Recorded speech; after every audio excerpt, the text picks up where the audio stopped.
नमस्कार, आप सभी का बहुत बहुत स्वागत है। आप अपना चैनल हिंदी खबर देख रहे हैं और आपके साथ मैं अतुल अग्रवाल हूं। इस वक्त हमारे साथ हैं बार काउंसिल ऑफ इंडिया के चेयरमैन मनन कुमार मिश्रा साहब। आप सुप्रीम कोर्ट के बहुत ख्याति प्राप्त वकीलों में से एक हैं और आपके नाम में एक रिकॉर्ड और है कि आप लगातार 7 बार बीसीआई के चेयरमैन हैं और आप राज्यसभा के सांसद भी हैं। मनन कुमार जी, मैं आज आपको इसलिए हिंदी खबर पे लेके आया हूं क्योंकि एक मुद्दा जेरे बहस है और जो पूरे देश का जिसने ध्यान अपनी ओर खींचा है। भारत के चीफ जस्टिस डीवाई चंद्रचूड़ एक मराठी हैं। वो गणपति बप्पा को अपने घर में स्थापित करते हैं, गणपति बप्पा की आरती करते हैं, गणपति पूजन करते हैं। उसमें प्रधानमंत्री जी पहुंच जाते हैं, विपक्ष की त्योरियां चढ़ जाती हैं, उल जुलूल बयान दिए जाने लग जाते हैं। बार काउंसिल का इस पर अधिकृत पक्ष क्या है? मिश्रा जी, पहले ये बताइए। नहीं, ऐसा है कि हंगामा बरपाने का कोई खास वजह है इस समय। वजह आप देख रहे होंगे, इधर 3-4 दिनों से हमारे विरोधी दल के नेता यूएस गए हैं। वहां पे उनको संविधान खतरे में नजर आता है, लोकतंत्र खतरे में नजर आता है, सारे सिस्टम एकदम गलत हैं। उन्होंने पूरे स्टूडेंट्स को, पूरे विदेशों को बता दिया।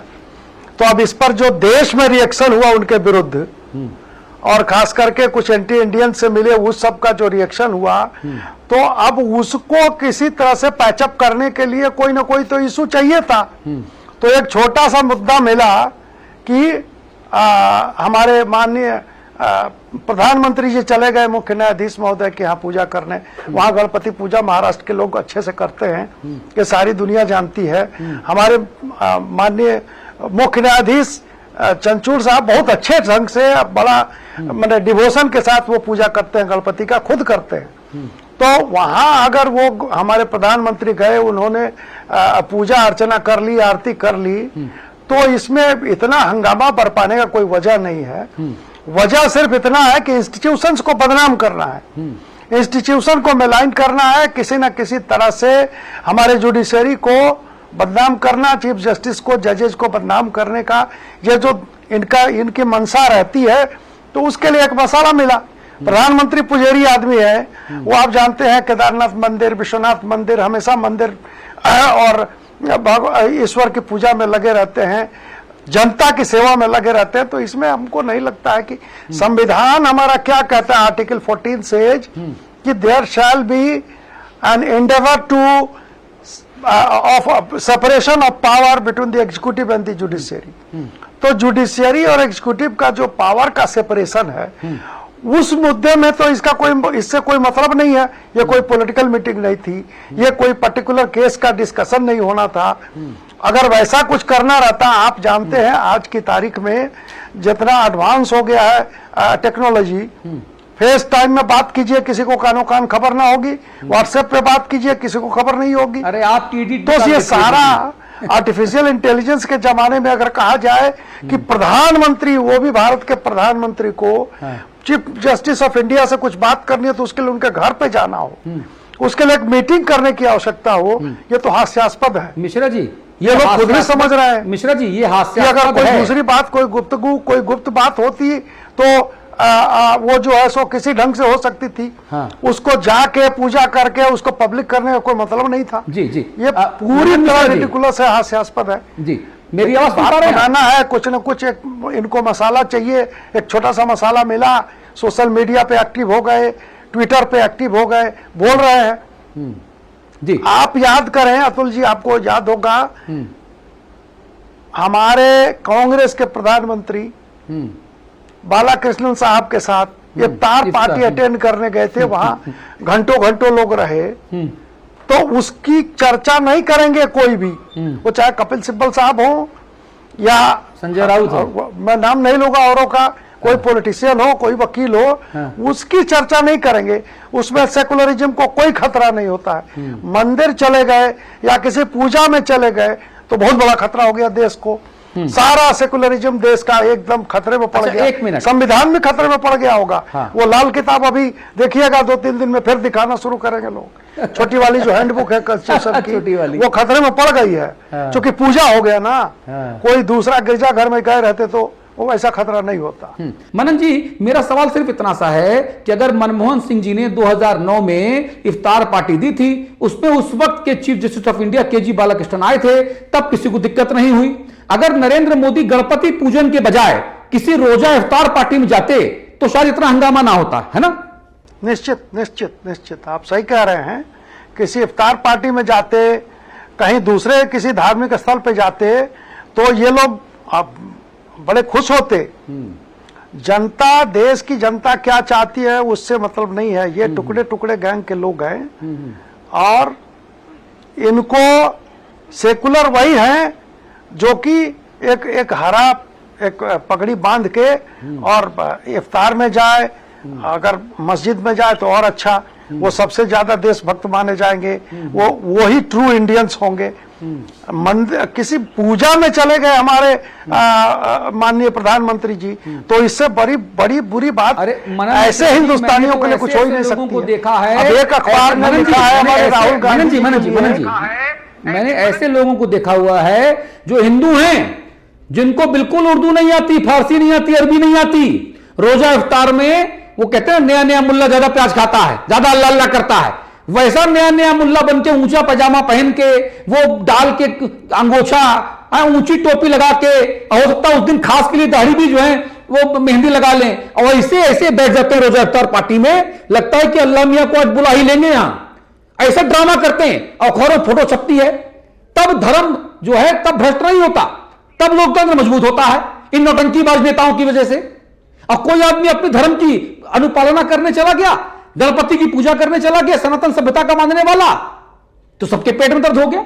ये क्या मतलब कमाल ड्रामा है भाई साहब। ये वही कह रहा हूं कि ये सब ड्रामा है। ये क्या कहिएगा, ये वोट का लालच, पापी वोट का सवाल है, उसके लिए ये कुछ भी कर सकते हैं। जनता ने इनको नकार दिया हाल ही में। अब कई जगह विधानसभा का चुनाव होने वाला है, महाराष्ट्र में भी होने वाला है, तो कुछ न कुछ ये हंगामा करके कोशिश में है कि कुछ भ्रम फैला के कुछ वोट मिल जाए। लेकिन देश की जनता, इनका दुर्भाग्य है ऐसे लोगों का कि देश की जनता इतनी समझदार है, इतनी जागरूक है कि ये सब ड्रामेबाजी करने से कोई फर्क नहीं पड़ने को है। देश की जो 90% जनता है उसको अच्छा लगा होगा कि हमारे माननीय प्रधानमंत्री एक पूजा स्थल पे गए। एक अच्छा समन्वय है हमारे प्रधानमंत्री और चीफ जस्टिस ऑफ इंडिया के बीच में, जो कि संविधान के निर्माताओं का भी वही मंशा रही होगी कि समन्वय अच्छा रहे, सेपरेशन हो, जुडिशरी हमारा इंडिपेंडेंट रहे, वो ठीक है। हमारे चीफ जस्टिस ऑफ इंडिया के ऑनेस्टी पे, उनके इंटेग्रिटी पे कोई क्वेश्चन मार्क नहीं लगा सकता है। आज तक चाहे वो कपिल सिब्बल हो, इंदिरा जयसिंह हो, कुछ भी क्रिटिसाइज करें, ये उनको हिम्मत नहीं हुई, ये वो नहीं कह सके कि चीफ जस्टिस ऑफ इंडिया ने किसी केस में कोई गलत फैसला दे दिया।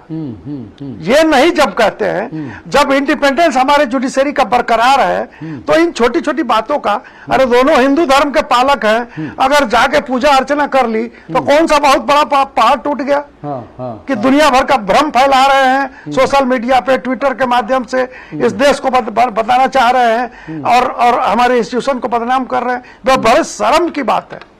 अच्छा, एक बात बताइए मनन जी, मैं देखता हूं कि अलग अलग धर्मों को मानने वाले, अलग अलग दलों से जुड़े रहने वाले नेता एक दूसरे के साथ मिलते जुटते हैं, उठते बैठते हैं, एक दूसरे के घर जाते हैं, एक दूसरे की पूजा पद्धतियों में शामिल होते हैं, लेकिन सदन के भीतर और सदन के बाहर एक दूसरे की कड़ी से कड़ी आलोचना करने से भी गुरेज नहीं करते।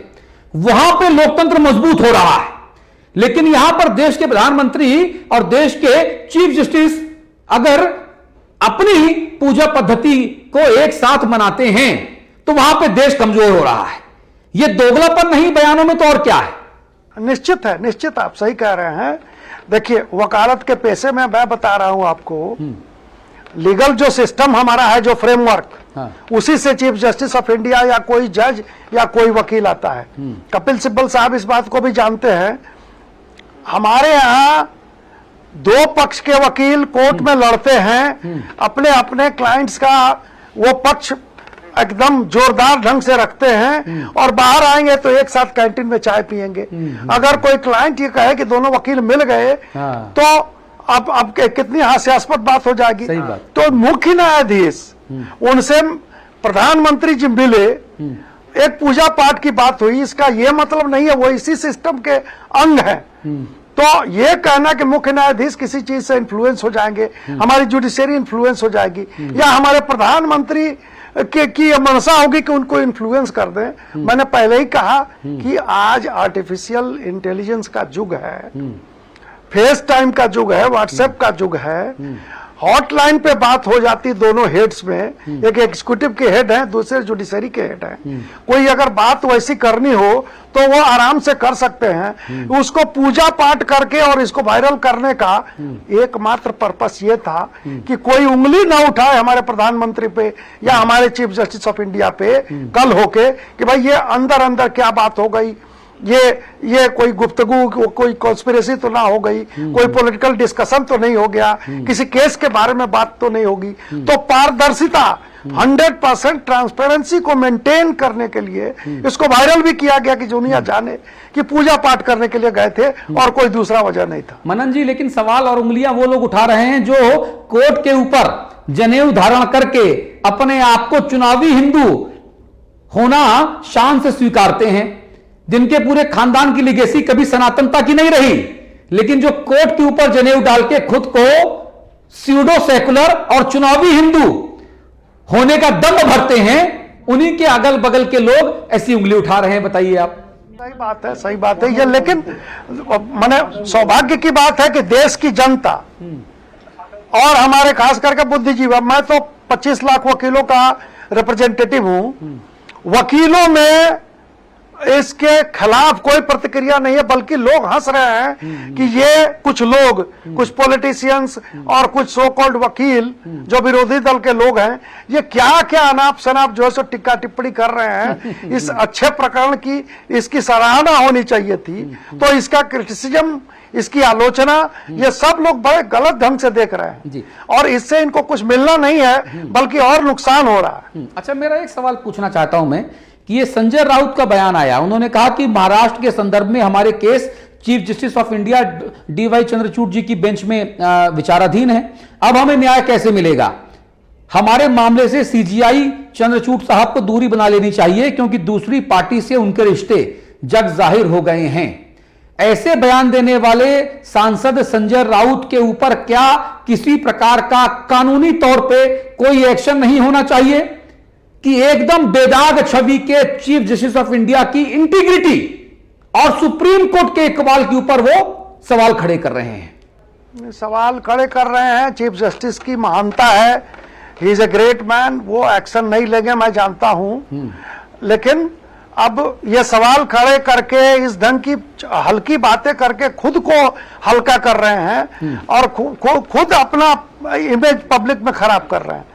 माननीय मुख्य न्यायाधीश के यहाँ या सुप्रीम कोर्ट में उनका मैटर 1 साल से ऊपर से पेंडिंग है, ये बात आज हुई है, तो ये कहना कि उनके केस पे कोई असर पड़ जाएगा, आज तक हमारे मुख्य न्यायाधीश ने कई सारे जजमेंट सरकार के विरुद्ध भी दिए हैं, कई सारे जजमेंट जो है सो सरकार के पक्ष में भी दिए हैं, न्याय होता है वहां, जस्टिस का मंदिर है वो। तो ऐसी स्थिति में संजय राउत जी को मैं बहुत हद तक एक सुलझा हुआ नेता मानता था, लेकिन इन सब हल्के बयानों से आदमी खुद को हल्का करता है, इससे जनता पर कोई असर नहीं पड़ेगा। जनता बल्कि ऐसे बयानों को पसंद नहीं करती है कभी भी। अच्छा, बार काउंसिल की तरफ से, आपकी तरफ से अधिकृत तौर पे क्या इसका प्रतिवाद किया जाएगा, निषेध किया जाएगा, अपना विरोध जताया जाएगा? क्योंकि जब इस तरह के ऊट पटांग के, उल जलूल के, स्तरहीन, भौंडे और हल्के बयान आते हैं तो पूरी जो जुडिशरी है, जो पूरी हमारी न्यायिक प्रक्रिया है, व्यवस्था है, उस पर जो है कहीं ना कहीं जो है वो सवाल और संदेह बनाने की कुत्सित जो कोशिश है वो सामने आती है। ऐसे लोगों को रोका नहीं जाना चाहिए। आपकी तरफ से क्या किया जाएगा बार काउंसिल की तरफ से? तो अतुल जी, ऐसा है कि bar council of India 25 lakh वकीलों की एक संस्था है, तो इन छोटी छोटी बातों का अगर हम ध्यान देने लगेंगे, इनका कॉग्निजेंस हम लेते चलें, तो इससे इनको और पॉपुलैरिटी मिल जाएगी। इनका ये पर्पस, इनका ऑब्जेक्ट और कुछ नहीं है। एक चीप पॉपुलैरिटी के लिए ये सब बयान देते हैं, सोशल मीडिया में जाते हैं, ट्विटर पे जाते हैं, दूसरी कोई मंशा नहीं है। तो और हम इन पर एक्शन ले लें तो ये और पॉपुलर हो जाएंगे। तो इन छोटी छोटी बातों का बार काउंसिल ऑफ इंडिया की जैसी जो बॉडी है, बड़ी बॉडी, वो इसका ध्यान नहीं देती है, इसका कॉन्फिडेंस नहीं लेती है। इनको बोलने दीजिए। जनता का जो माइंड है वो एकदम क्लियर है कि ये चीप पॉपुलैरिटी के लिए, हमारे इंस्टीट्यूशंस को बदनाम करने के लिए, उनको मेलाइन करने के लिए इस तरह की अनाप शनाप बयान देते हैं, वक्तव्य देते हैं, सोशल मीडिया का पोस्ट करते हैं। तो इससे जनता पर कोई असर नहीं पड़ना है तो बार काउंसिल क्यों नोटिस लेगी? जी, लेकिन एक चीज और है सर, इस तरह के जब बयान दिए जाते हैं और अगर संजय राउत का जो केस चल रहा है, अगर उसके विरुद्ध मान लो फैसला आता है, अगर वो चुनाव, अगर ये जो अदालत में मामला ये हार जाते हैं, तो फिर इनके लिए तो कहने को हो जाता, देखा मैंने कहा था, देखो मैंने कहा था सेटिंग है, देखो हम हार गए, हमको हरा दिया गया। तो फिर तो पूरी की पूरी व्यवस्था ही संदेह के दायरे में आ जाएगी सर। नहीं, संजय राउत जी कुछ भी कहें, देश की 140 करोड़ जनता का पूरा विश्वास हमारी न्यायपालिका पे है, पूरा विश्वास हमारे मुख्य न्यायाधीश महोदय पे है और हमारे हर एक जज पे है। इसलिए संजय राउत जी या इक्के दुक्के लोग रोज ही यहाँ लिटिगेट्स केस जीतते हैं, केस हारते हैं, एक पक्ष जीतता है, दूसरा पक्ष जो है सो हारता है। तो ये छोटी छोटी बातों का कोई मतलब नहीं रहता है। जी, बहुत बहुत धन्यवाद मदन कुमार मिश्रा जी, हिंदी खबर से बात करने के लिए बहुत बहुत शुक्रिया। और मैं उम्मीद करूंगा कि इस तरह के जो बेहुदे और भौंडे, इस तरह गैर जरूरी जो बयान आते हैं, कम से कम हमारे देश की सर्वोच्च संस्था जिसपे सबसे ज्यादा भरोसा हम आम भारतीय करते हैं, वो है माननीय सुप्रीम कोर्ट ऑफ इंडिया और उनके चीफ जस्टिस डी.वाई. चंद्रचूड़ साहब। तो ऐसे संस्थाओं को जिसके ऊपर 140 करोड़ हिंदुस्तानियों का पूरा भरोसा है, उनको ऐसे ओछे राजनीतिक प्रकरणों से दूर रखा जाए। और जो ऐसे बयान उटपटांग बयान दे, तो मैं माननीय सुप्रीम कोर्ट से निवेदन करूंगा कि ऐसे लोगों का दिमाग सही करने की जज साहब जरूरत जरूर है और ऐसे लोगों का दिमाग सही जरूर किया जाना चाहिए। बहुत बहुत शुक्रिया। हिंदी खबर पर खबरों का सिलसिला लगातार जारी है। नमस्कार।